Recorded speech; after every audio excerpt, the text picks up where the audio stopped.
نحمده ونصلي على رسوله الكريم.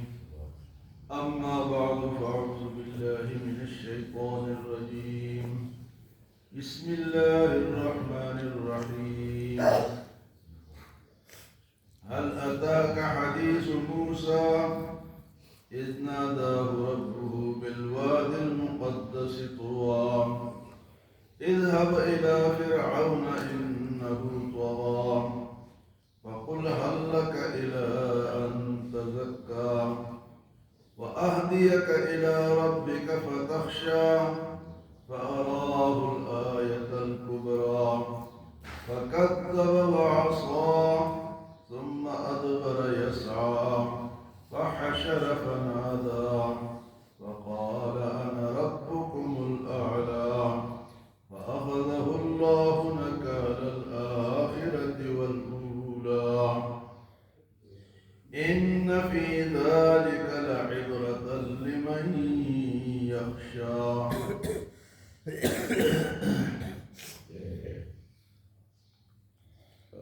فرشتوں کے قسموں کا ذکر ہوا کہ وہ فرشتے جو کہ کافروں کے جان کو سختی سے نکالیں گے اور مسلمانوں کے جان کو نرمی سے نکالیں گے، جو زمین میں تیرتے ہیں، جو اللہ کے حکم پر سبقت کرتے ہیں، لپکتے ہیں، تدبیر اللہ کی نافذ کرتے ہیں.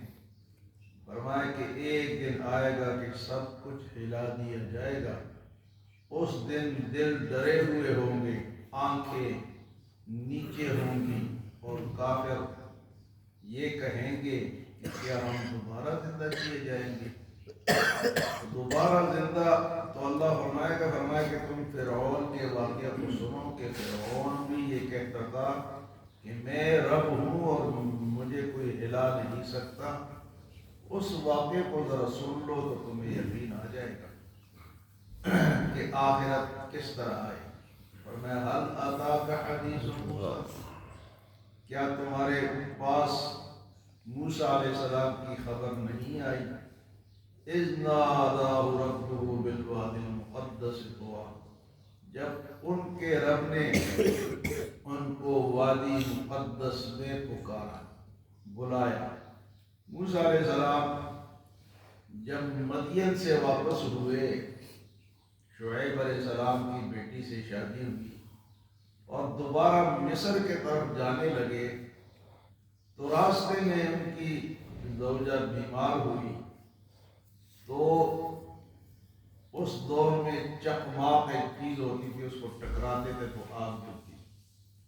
تو وہ چکماق انہوں نے ٹکرایا، لیکن ایسا موسم تھا جس طرح آج کا بڑا ہے، تو اس نے کام نہیں کیا. چکماق نے کام نہیں کیا. تو آپ نے اہلیہ سے کہا کہ اب ادھر ٹھہرو اور میں ذرا آگ تلاش کروں.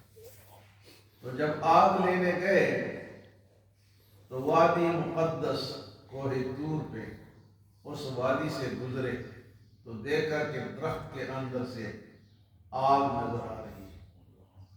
تو جب قریب گئے تو وہ تو آگ نہیں تھی، وہ تو اللہ تعالیٰ کا نور تھا، روشنی تھی اس کے اندر. تو وہاں پر اللہ پاک اذ ناداه ربه بالوادی المقدس طوى، جب ان کے رب نے ان کو وادی مقدس میں، اس وادی کا نام وادی مقدس ہے، پکارا. کیا پکارا؟ کہ وہ تو گئے تھے آگ لینے کے لیے، لیکن اللہ نے فرمایا کہ آپ کے ذمے کوئی اور کام لگاتا ہوں، آپ ادھر جائیں. اذهب الى فرعون انه طغى، آپ فرعون کے پاس جائے جو کہ سرکش بن چکا ہے.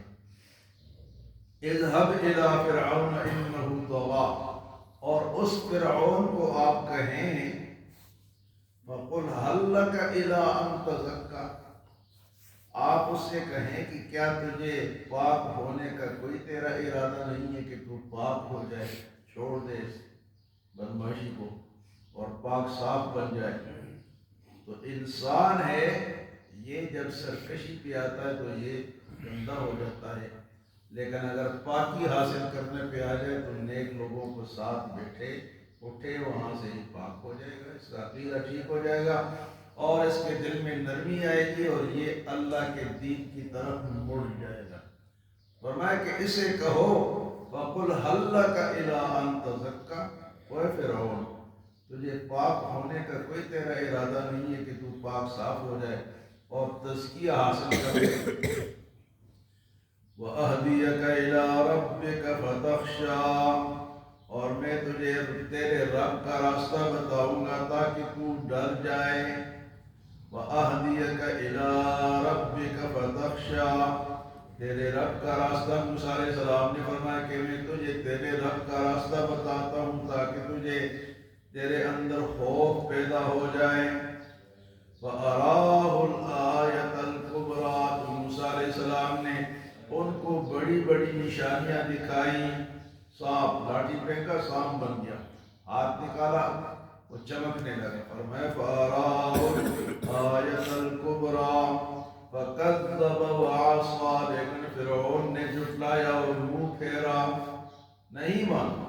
فَكَذَّبَ وَعَصَىٰ ثُمَّ أَدْبَرَ يَسْعَىٰ، پھر پیٹھ پھیری اور بھاگنے کی کوشش کی۔ فَحَشَرَ فَنَادَىٰ، تو اس نے یہ آواز لگائی، کیا آواز لگائی؟ وَقَالَ أَنَا رَبُّكُمُ الْأَعْلَىٰ، بھئی یہ لوگوں اصل میں رب تو میں ہوں۔ اب رب نے جس کو پیدا کیا، جس کو اتنی طاقت دی، اختیارات دیے، حکومت دی، بیماری نہیں تھی، کچھ نہیں تھا، وہ سمجھتا تھا کہ خدا تو نہیں۔ مصر کی حکومت دی، نہریں بہہ رہی ہیں، ہر قسم کی آسائش حاصل ہے۔ تو آج کل بھی جو لوگ ایسے مزوں میں نہ سمجھتے ہیں کہ بس ہم بڑے اچھے لوگ ہیں، ہمیں یہ فائدے مل رہے ہیں، ہمارے اندر کوئی خاصیت ہے۔ تو فرعون کو بھی اللہ نے یہ نعمت عطا ہوئی، انا ربکم الاعلیٰ، اور لوگوں تمہارا بڑا رب، اونچا رب تو میں ہوں، اور کوئی رب نہیں ہے۔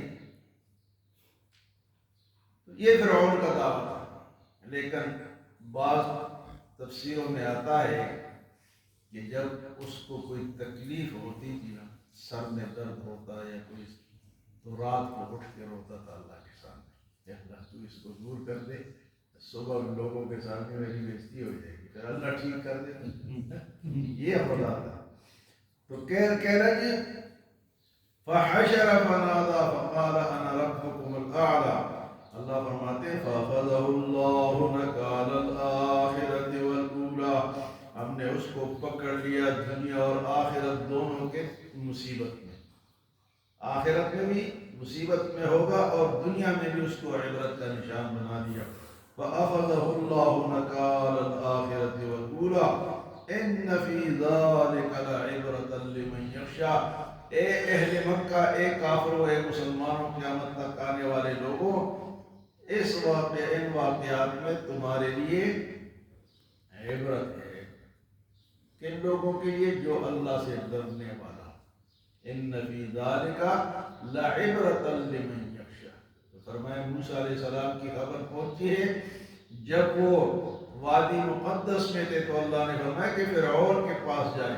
ہاں اللہ نے یہ ضرور فرمایا کہ اس کے ساتھ بات نرمی کے ساتھ کرنا، قولا لینا لعلہ، ہاں جی ہے تو بدماش، اس کے ساتھ بات سختی سے نہیں کرنا، بات نرمی سے کرنا ہے۔ تو یہ نرمی کی جو بات ہے نا جی، اس کی اپنی خوبیاں ہیں، اس میں اگلا جو ہے وہ پریشان نہیں ہوتا، وہ بات مان لیتا ہے۔